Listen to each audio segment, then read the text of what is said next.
MA baby CPIM general സെക്രട്ടറിയായി.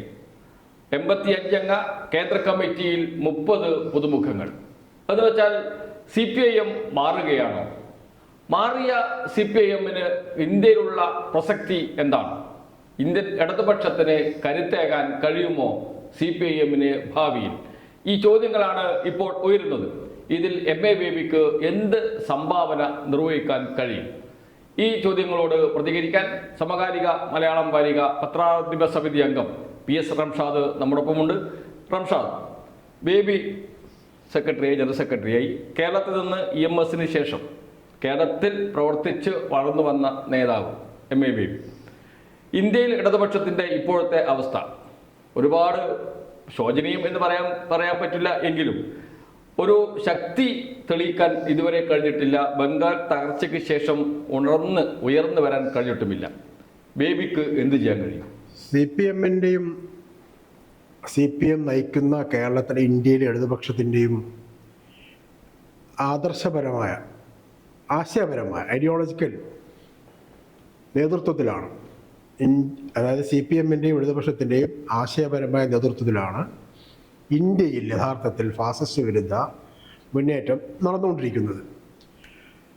ഇടതുപക്ഷം പൊതുവെയും CPM പ്രത്യേകിച്ചും ചെറുതാണ് എന്നൊക്കെ ആളുകൾ അതിന് രാഷ്ട്രീയമായി എതിർക്കുന്നവർ പറയുമ്പോഴും CPM ഇടതുപക്ഷവും മുന്നോട്ട് വയ്ക്കുന്ന ഫാസിസ്റ്റ് വിരുദ്ധ, വർഗീയ വിരുദ്ധ, ജനാധിപത്യ രാഷ്ട്രീയം, ജനാധിപത്യ മതനിരപേക്ഷ രാഷ്ട്രീയം, ആ രാഷ്ട്രീയത്തിൻ്റെ കാമ്പിനെയും കരുത്തിനെയും ആർക്കും നിഷേധിക്കാൻ പറ്റില്ല. ഇപ്പം നമ്മളിപ്പോൾ 2024 ഒരു ഇലക്ഷൻ കഴിഞ്ഞിട്ട് 6-7 മാസം മാത്രം കഴിഞ്ഞ ഒരു രാഷ്ട്രീയ അന്തരീക്ഷത്തിലാണല്ലോ ജീവിക്കുന്നത്. കഴിഞ്ഞ 2019 പ്രതിപക്ഷത്തിന് വലിയ കരുത്തുള്ള പാർലമെൻറ്റാണ് ഇപ്പോഴത്തെ. BJPക്ക് സ്വന്തം നിലയിൽ കേവലം ഭൂരിപക്ഷമില്ല. അവർക്ക് ചന്ദ്രബാബു നായിഡുവിൻ്റെയും നിതീഷ് കുമാറിൻ്റെയും സപ്പോർട്ടോടെ മാത്രമേ ഭരിക്കാൻ കഴിയുന്നുള്ളൂ. ഇങ്ങനെ ഒരു രാഷ്ട്രീയ അന്തരീക്ഷം രൂപപ്പെട്ടതിൽ കഴിഞ്ഞ 5 വർഷം, 2019 മുതൽ 5 വർഷം, അല്ലെങ്കിൽ കുറച്ചുകൂടെ വിശാലമായിട്ട് പറയാം 2014 മുതൽ ഉള്ള ഈ 10 വർഷം നടന്ന നരേന്ദ്രമോദിയുടെ ഫാസിസ്റ്റ് ഒരു ഭരണകൂടത്തിനെതിരെ, അല്ലെങ്കിൽ BJP സംഘപരിവാർ നയിക്കുന്ന ഫാസിസ്റ്റ് രാഷ്ട്രീയ സർക്കാരിനെതിരെ, അവരുടെ ഫാസിസ്റ്റ് രാഷ്ട്രീയ മുന്നേറ്റത്തിനെതിരെ ഇന്ത്യ നടത്തിയ വലിയ പോരാട്ടത്തിൻ്റെ ഒരു ഫലമാണ്. ആ പോരാട്ടത്തിൽ നമ്മൾ ഒറ്റ വരിയിൽ പറഞ്ഞാൽ ആ പോരാട്ടം നയിച്ചത് CPM ഇടതുപക്ഷവുമാണ്. അപ്പോൾ അതിൻ്റെ ഒരു തുടർച്ച, അതിൻ്റെ തുടർച്ച സ്വാഭാവികമായും സീതാറാം യെച്ചൂരിക്ക് ശേഷമുള്ള സ്വാഭാവിക തുടർച്ച ആണല്ലോ. CPM സംബന്ധിച്ചിടത്തോളം ഒരു വ്യക്തി മാറുന്നു എന്നത് അതിപ്രധാനമായ കാര്യമല്ല, അതൊരു വ്യക്തിയാധിഷ്ഠിത പാർട്ടിയുമല്ല. പക്ഷേ വളരെ പൊളിറ്റിക്കലായ CPMൻ്റെ ഇടതുപക്ഷത്തിൻ്റെ രാഷ്ട്രീയ കാമ്പിനെ, അതിൻ്റെ കമ്പോട് കമ്പ് ഉൾക്കൊണ്ട ഒരു നേതാവാണ് CPMൻ്റെ പുതിയ ജനറൽ സെക്രട്ടറി. അതാണ് CPMനെ പ്രതീക്ഷയോടെ നോക്കുന്ന ആളുകൾക്ക് പ്രതീക്ഷ വർദ്ധിപ്പിക്കുന്നൊരു ഘടകം. MA ബേബി എന്ന് പറയുന്ന കേരളത്തിൽ നിന്ന് SFIയിലൂടെ DYFIയിലൂടെ വളർന്ന് ദേശീയ നേതാവായി മാറിയ, EMSന് ശേഷം മലയാളിയായ ജനറൽ സെക്രട്ടറിയായി മാറിയിരിക്കുന്ന CPMൻ്റെ പുതിയ ജനറൽ സെക്രട്ടറി, ആ അർത്ഥത്തിൽ CPMനെയും ഇടതുപക്ഷത്തെയും അതിൻ്റെ നിലവിലുള്ള ഫാസിസ്റ്റ് വിരുദ്ധ ജനകീയ രാഷ്ട്രീയത്തെ കൂടുതൽ രാഗിമെരുക്കുന്നതിൽ വലിയ നേതൃപരമായ പങ്കുവഹിക്കും. അതാണ് ഞാൻ കാണുന്ന ഒന്നാമത്തെ കാര്യം. രണ്ടാമത്തെ കാര്യം, ഇപ്പം ബേബി തന്നെ പത്രസമ്മേളനത്തിൽ മാധ്യമങ്ങളോട് കുറച്ച് മുമ്പ് പറഞ്ഞത് 3 കാര്യങ്ങൾ അദ്ദേഹം കൃത്യമായി സംശയരഹിതമായി പറഞ്ഞു. CPMൻ്റെ ഇടതുപക്ഷത്തിൻ്റെയും ഏറ്റവും അടിയന്തര ദൗത്യങ്ങൾ എന്തൊക്കെയാണ്?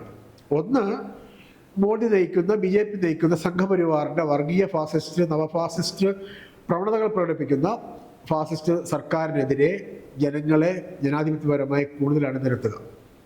രണ്ടാമത്തേത്, CPMൻ്റെ സ്വന്തം സംഘടനാശേഷി കൂടുതൽ വിപുലപ്പെടുത്തുക. മൂന്നാമത്തേത്, ജനകീയമായ സമരങ്ങളെ കൂടുതൽ വിശാലമാക്കുക, വളർത്തിക്കൊണ്ടുവരിക.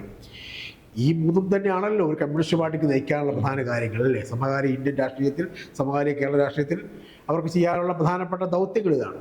ആ ദൗത്യങ്ങൾ ഏറ്റവും നന്നായി നയിക്കാൻ പ്രാപ്തനായ ജനറൽ സെക്രട്ടറി ആയിരിക്കും MA ബേബി എന്നതിൽ.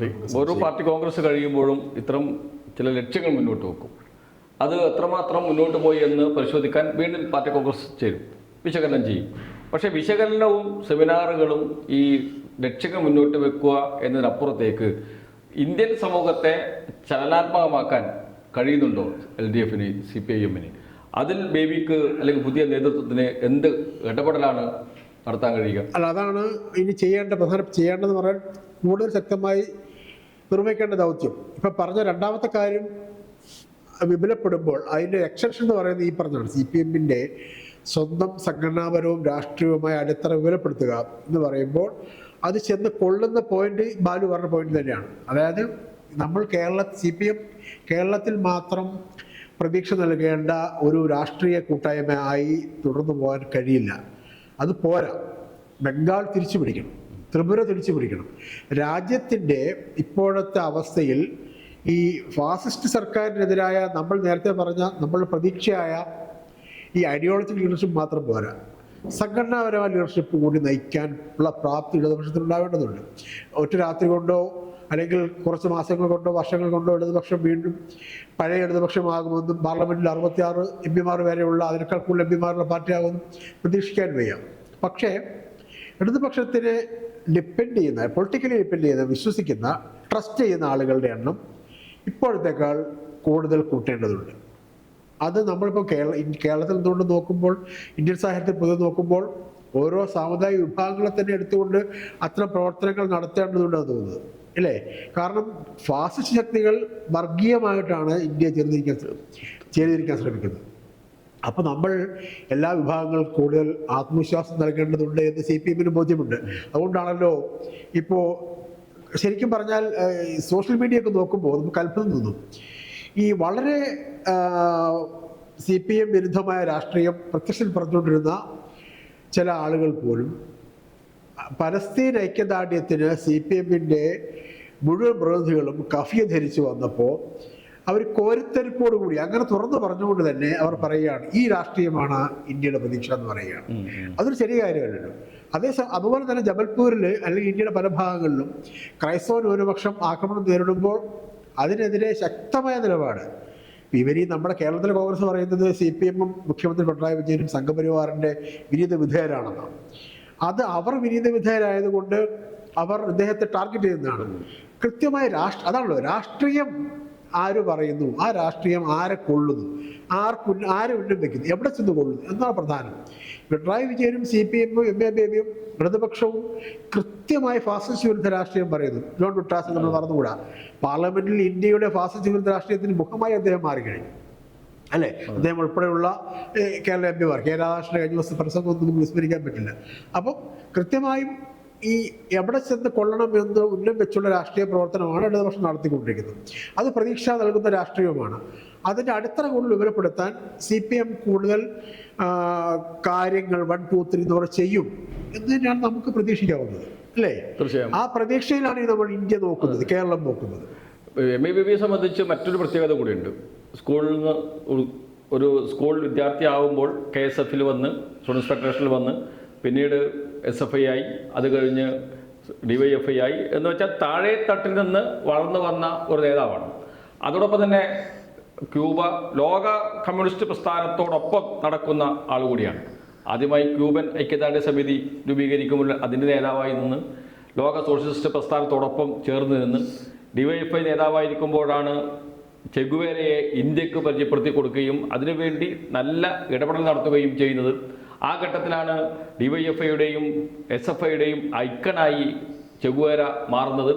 അതൊക്കെ വരുമ്പോൾ ഇന്ത്യയിൽ ഒരു മാറ്റം, ഒരു പുതിയ തുടക്കം തന്നെ ആവശ്യമാവുന്ന ഒരു ഘട്ടത്തിൽ MA ബേബി അദ്ദേഹത്തിൻ്റെ ലോക സോഷ്യലിസ്റ്റ് പ്രസ്ഥാനത്തോടൊപ്പമുള്ള അടുപ്പം ഇതൊക്കെ ചേർത്ത് വെച്ച് അദ്ദേഹത്തിന് ഇന്ത്യയിൽ എന്തെങ്കിലും ചെയ്യാൻ കഴിയുമോ എന്ന് എല്ലാവരും ഉറ്റുനോക്കുന്നുണ്ട്.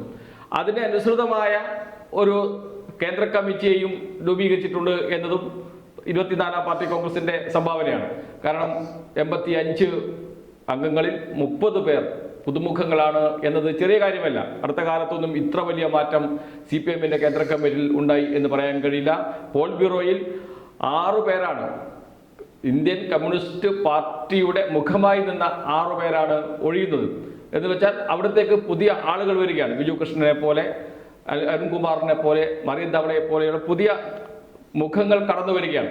ഇതെല്ലാം കൂട്ടിയോജിപ്പിച്ച് ഇന്ത്യൻ കമ്മ്യൂണിസ്റ്റ് പാർട്ടിക്ക് മാത്രമല്ല ഇന്ത്യൻ ഇടതുപക്ഷത്തിന് തന്നെ ഒരു പുതിയ ദിശ നൽകാൻ കഴിയേണ്ടതുണ്ട്. അത് എത്രമാത്രം വിജയകരമായി നടപ്പാക്കാൻ ബേബിക്ക് കഴിയുന്നോ അവിടെയാണ് MA ബേബിയുടെ വിജയം.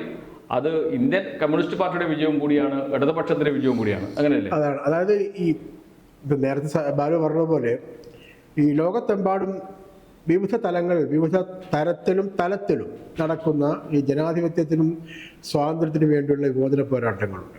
ഫലസ്തീൻ അടക്കമുള്ള ചെറുതും വലുതുമായ സമരങ്ങൾ, ഇടപെടലുകൾ. ഈ ഇടപെടലുകളെ ഏറ്റവും ശരിയായ രീതിയിൽ പിന്തുണയ്ക്കുകയും അവരോട് ഐക്യദാർഢ്യപ്പെടുകയും ചെയ്യുന്ന പ്രസ്ഥാനം ഇന്ത്യയിലെ കമ്മ്യൂണിസ്റ്റ് പ്രസ്ഥാനമാണ്, CPM ആണ്.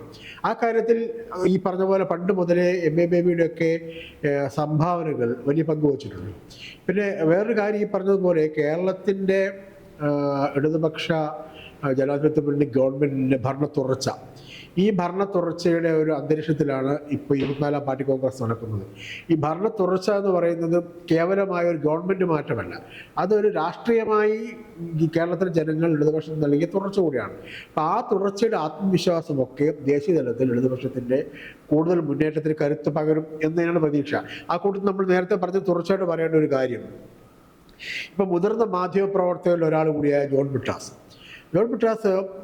കേന്ദ്ര കമ്മിറ്റിയിലെ സ്ഥിരം ക്ഷണിതാവായി വന്നിരിക്കുകയാണ്. ഒരുപക്ഷെ ഈ കേന്ദ്ര കമ്മിറ്റി രൂപീകരിച്ചതിലെ ഏറ്റവും പ്രധാനപ്പെട്ട, ഏറ്റവും അഭിനന്ദനാർഹമായ ഒരു തീരുമാനങ്ങളൊന്ന് അതായി മാറുകയാണ്. കാരണം വെച്ചാൽ പാർലമെൻ്ററി രാഷ്ട്രീയത്തിൽ ഈ ഇന്ത്യയിലെ ഫാസിസ്റ്റ് വിരുദ്ധ രാഷ്ട്രീയത്തിൻ്റെ നരേന്ദ്രമോദിയുടെയും അമിത്ഷായുടെയും അടക്കം മുഖത്ത് നോക്കി കൃത്യമായും അവരുടെ ഉള്ളുകള്ളികൾ ഫാസിസ്റ്റ് വിരുദ്ധ രാഷ്ട്രീയത്തിൻ്റെ ജാടയും കള്ളത്തരവും വിഷലിപ്തമായ അതിൻ്റെ ഉള്ളടക്കവും തുറന്നു കാണിക്കുന്നതിന് വലിയ പങ്ക് വെച്ചുകൊണ്ടിരിക്കുന്ന ഒരാളാണ് ജോൺ ബ്രിട്ടാസ്. അപ്പോൾ അതും നമ്മൾ ഈ കൂടുതൽ പറയേണ്ട ഒരു പ്രധാനപ്പെട്ട തീരുമാനമാണ്. ജോൺ ബ്രിട്ടാസിനടക്കം ഉൾക്കൊണ്ടുകൊണ്ടുള്ള പുതിയ പാർട്ടി കോൺഗ്രസ്, പുതിയ കേന്ദ്ര കമ്മിറ്റി ഇടതുപക്ഷത്തിൻ്റെ CPM-ൻ്റെ ഇന്ത്യയിലെ പുതിയ കുതിപ്പിനെ വലിയ തോതിൽ നയിക്കാൻ പോവുകയാണ്. തീർച്ചയായും വലിയ പ്രതീക്ഷയാണ് MA ബേബിയുടെയും അതല്ലെങ്കിൽ പുതിയ കേന്ദ്ര കമ്മിറ്റിയുടെയും രൂപീകരണത്തോടുകൂടി ജനങ്ങൾ CPM-ൽ അർപ്പിച്ചിരിക്കുന്നത്. ആ പ്രതീക്ഷ അതുപോലെ നിറവേറ്റാൻ കഴിയുമോ പുതിയ നേതൃത്വത്തിന് എന്ന ചോദ്യത്തിനുള്ള ഉത്തരം അത് നൽകേണ്ടത് ഇന്ത്യയിലെ കമ്മ്യൂണിസ്റ്റ് പാർട്ടികൾ തന്നെയാണ്. അത് നിർവഹിക്കും. അത്തരമൊരു പ്രതീക്ഷയോടൊപ്പം നടക്കും CPIM എന്ന് നമുക്ക് കരുതാം. ആ പ്രതീക്ഷയിലാണ് ഇന്ത്യയിലെ മഹാഭൂരിഭാഗം ജനങ്ങളും, പ്രത്യേകിച്ച് ദളിതർ, അതോടൊപ്പം തന്നെ മതന്യൂനപക്ഷങ്ങൾ, അതുപോലെയുള്ള തൊഴിലാളി വിഭാഗം, കർഷകർ, ഇവരൊക്കെ ആ പ്രതീക്ഷ അർപ്പിക്കുന്നുണ്ട് ഇടതുപക്ഷത്തിൽ. അത് നിറവേറ്റാൻ കഴിയും എന്ന പ്രത്യാശ നമുക്ക് പുലർത്താം.